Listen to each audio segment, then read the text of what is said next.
বিশ্বের সবচেয়ে চৌকস গোয়েন্দা সংস্থা ইসরায়েলের মোসাদ এবার সেই মোসাদের কার্যালয়ে হামলা চালিয়ে পুরো বিশ্বকে যেন নাড়িয়ে দিল ইরান।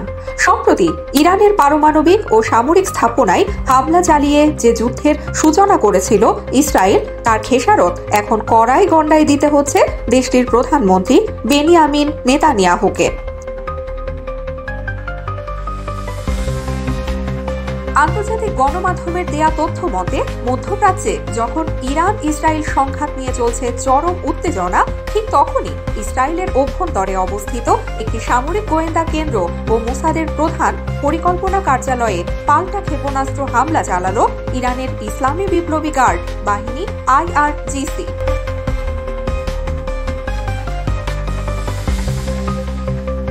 মোসাদের কার্যালয়ে এভাবে হামলা চালানো মোটেও সহজ ছিল না IRGCর জন্য। পূর্ব পরিকল্পনা অনুযায়ী বেশ ধৈর্যের সাথেই এই অভিযান পরিচালনা করতে হয় তাদের।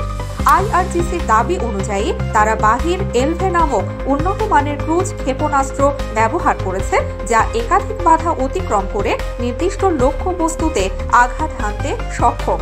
পাশাপাশি IRGC বিশেষ ধরনের ড্রোনও ব্যবহার করেছে, যেগুলো ক্ষেপণাস্ত্রের পথ চলা ও লক্ষ্য শনাক্তকরণে সহায়তা করেছে।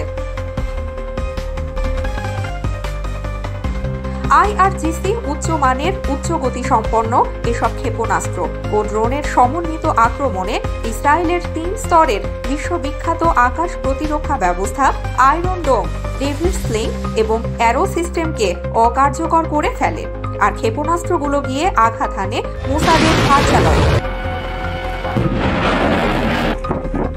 বিশ্বের চৌকস গোয়েন্দা সংস্থা মোসাদের কার্যালয়ে ক্ষেপণাস্ত্র হামলা চালিয়ে ইসরায়েলের প্রধানমন্ত্রী বেনিয়ামিন নেতানিয়াহুর যেন রাতের ঘুম এখন হারাম করে দিল ইরান।